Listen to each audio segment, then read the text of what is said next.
အားလုံးတော်မျိုးများမင်္ဂလာပါဗျဒီကနေ့က1389ခုနှစ်သတင်းကြွလာပြည့်ကျော်9ရက်ကဘာသုံးပြက်ကနေ့2025ခုနှစ်အောက်တိုဘာလ15ရက်ဗုဒ္ဓနေ့ဖြစ်ပါတယ်ဗျဒီကနေ့အရေးကြီးသတင်းတော့မော်လမြိုင်မြို့မှာမော်လမြိုင်သတင်းပေါ့နော်မော်လမြိုင်မြို့ပေါ့နိုင်ရတင်စာတင်တိုက်နဲ့နောက်ထပ်ဘုံကျောင်းတစ်ကျောင်းပေါ့ကျောင်းတစ်ကျောင်းကြားမှာရှိတဲ့အိမ်တွေပေါ့နော်အိမ်အလုံး20ကျော်ကိုနိုင်ငံတော်ဆွေးရစီမံပိုင်ခွင့်ရှိတဲ့မြေဆိုပြီးတော့ဒီကနေ့မနက်9နာရီမှာရဲအင်အားလုံခြုံရေးနဲ့အကြမ်းဖက်နှိမ်နင်းရေးအဖွဲ့အပြာဝက်နောက်တစ်ခါစီပင်အစရှိတဲ့အင်အားသုံးပြီးတော့လာရောက်ပြီးတော့ဖြိုခွဲဖျက်ကြတယ်ပေါ့နော်ဘာလို့ဖျက်တာလဲဆိုတော့ဒီမြေတွေဒီဟိုငကိုတွေကဘိုးစင်ပေါင်ဆက်နေလာတာမှန်ပေမဲ့ပိုင်ခဲ့တဲ့မြေတွေတော့မဟုတ်ဘူးနိုင်ငံတော်အစိုးရစီမံပိုင်ခွင့်ရှိတဲ့မြေစီမံပိုင်ခွင့်ရှိတဲ့မြေမို့လို့ဒါကိုဖျက်တာအဲ့ဒီလိုဖျက်တာကိုမကန့်ကွက်ဘူးလက်ခံတယ်အဲ့နေရာမှာကျောင်းထဲကနိုင်ရင်စာတင်လိုက်တဲ့ကနေပြီးတော့ဓာတ်ပုံဗီဒီယိုမှတ်တမ်းရိုက်မိတဲ့နိုင်ရင်စာတင်လိုက်တဲ့ဦးစီးပဒနာနာယကဆရာတော်ကိုခရိုင်အုပ်ချုပ်ရေးမှုဆိုသူကဓာတ်ပုံဗီဒီယိုရိုက်လို့ဆိုပြီးတော့ချက်ချင်းဖမ်းချုပ်ချက်ချင်းလက်ထိတ်ခတ်အဲ့ဒီဖုန်းသိမ်းအဲ့ဒီဖုန်းနေပြီးတော့ပို့ဆိုတော့ဒါလေးကိုပြောချင်တာပါပြည်နယ်ကမွန်ပြည်နယ်ကခရိုင်အုပ်ချုပ်ရေးမှုပေါ့နော်ခင်ဗျားတို့လုပ်တဲ့ဒီနိုင်ငံတော်စီမံပိုင်ခွင့်ရှိတဲ့မြေမို့လို့ဒါဥပဒေအရအင်အားသုံးပြီးတော့ပဲဖြက်အင်အားမသုံးဘဲနဲ့ပဲပြအဲ့ဒါကိုစိတ်ဝင်စားပါဘူးလူတိုင်းကဒီချိန်မှာလက်ထက်မှာဖုံးကင်ထားတာလीအဲ့တော့ဘာပဲဖြစ်ဖြစ်မှတ်တမ်းမှတ်ရလေးတွေရိုက်မိကြတာလည်းရှိလိမ့်မယ်အခုမှတ်တမ်းရိုက်မိတယ်ဆိုတဲ့ဆရာတော်ကလည်းတာမန်ဆရာတော်မဟုတ်ဘူးအမျိုးသားရေးဆရာတော်ဗျာနိုင်ရင်စာတင်တိုက်ကဆရာတော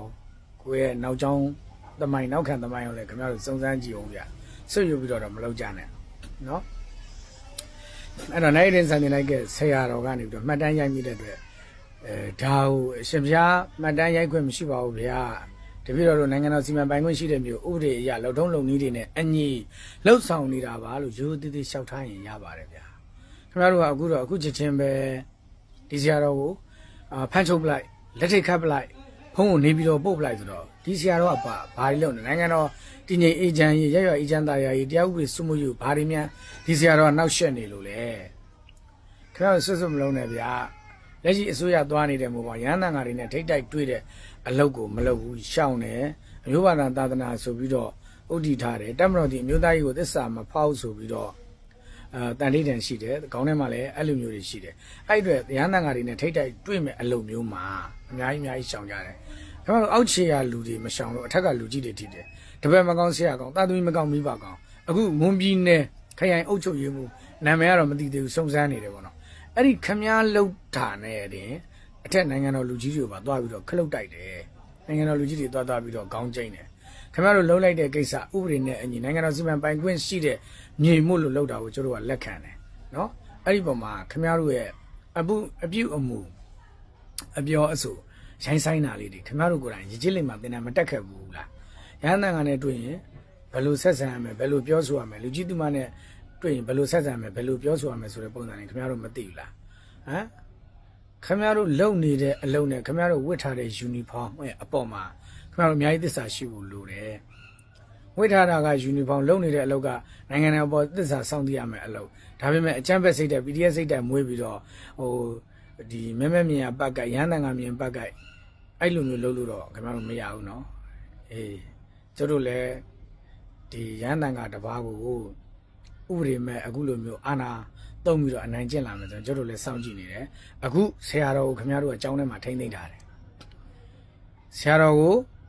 ပြန်လုပ်ပေးပါခင်ဗျားတို့တွေပြီးတော့အကြောင်းထဲမှာလက်နက်အပြည့်နဲ့လောလောဆယ်တက်ဆွဲထားတယ်ဆရာတော်ကဘာမှမပြောဘူးဒါကဟိုမှာနိုင်ငံတော်စီမံပိုင်ခွင့်ရှိတဲ့မြေကို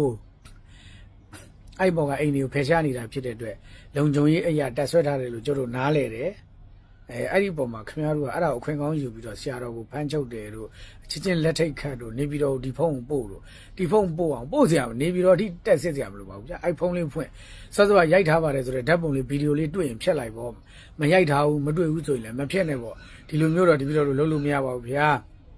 ဥပဒေနဲ့ညီလုံထုံးလုံကြီးနဲ့လုံနေတာဖြစ်တဲ့အတွက်ဆိုရင်ပြီးနေတာကိုခင်ဗျားတို့ကလေလူကြီးတွေဖြစ်ပြီးတော့ကြီးတဲ့အမှုကိုသိအောင်သိတဲ့အမှုကိုငယ်အောင်ငယ်တဲ့အမှုကိုပပအောင်ဆိုပြီးလုပ်ရမယ်နေရာမှာခင်ဗျားတို့ကသိတဲ့အမှုကိုကြီးအောင်ကြီးတဲ့အမှုကိုပောက်ကွဲအောင်ထိမ့်မိအောင်အမိုက်ကစားပြတ်သက်မီးလောင်ခင်ဗျားရှောက်မလုံနဲ့ဗျပြီးတော့ရှိသေးတယ်ခင်ဗျားတို့တွေကရွေးကောက်တစ်စိတ်ရှိရွေးကောက်ပွဲဥပဒေနဲ့တော့ချင်းချောက်တယ်ရွေးကောက်ပွဲဥပဒေနဲ့သွားပြီးတော့မချင်းချောက်နဲ့ရွေးကောက်ပွဲဥပဒေကိုဘယ်သူမှမဆန့်ကျင်ဘူးနော်ရဟန်းရှင်လူပြည်သူတွေအားလုံးကလူလားနေတယ်အကြမ်းဖက်တွေကလွှဲရင်ပေါ့ဗျာဟိုအကြမ်းဖက်ထောက်ခံသူတွေအကြမ်းဖက်အားပေးတွေကလွှဲရင်မြန်မာနိုင်ငံမှာလာမယ့်ဒီဇင်ဘာမှာကျင်းပမယ့်နော်ရွေးကောက်ပွဲယူအားလုံးကကြိုးဆိုလက်ခံနေတယ်တသိချင်းရွေးကောက်ပွဲဥပဒေနဲ့ဆိုပြီးတော့မဆိုင်တာကိုခင်ဗျားတို့ကခုတုံးလှုပ်ပြီးတော့အသုံးမချနဲ့အဲ့တော့ဆရာတော်ကိုခင်ဗျားတို့လက်ရှိကျောင်းတိုက်ထဲမှာနိုင်တဲ့စတဲ့ထဲမှာထိန်းသိမ်းထားတယ်လို့ပြောတယ်အဲ့တော့အမြန်ဆုံးပြန်လုပ်ပေးပါဆရာတော်ရဲ့ဘုံကိုဆရာတော်လက်တို့အမြန်ဆုံးပြန်အပ်ပေးပါလို့ကျတို့ရန်ကုန်ကနေကျတို့တောင်းဆိုနေပါတယ်ကျတို့ရန်ကုန်ကနေမော်လမြိုင်ထိတော့မကြွချင်ဘူးဗျာကျတို့မှလည်းအလုပ်တွေနဲ့ခင်ဗျားတို့လည်းအလုပ်ရှုပ်တယ်ကျတို့လည်းအလုပ်ရှုပ်တယ်အဲ့ဒါလေးပြောချင်တာပါဗျာ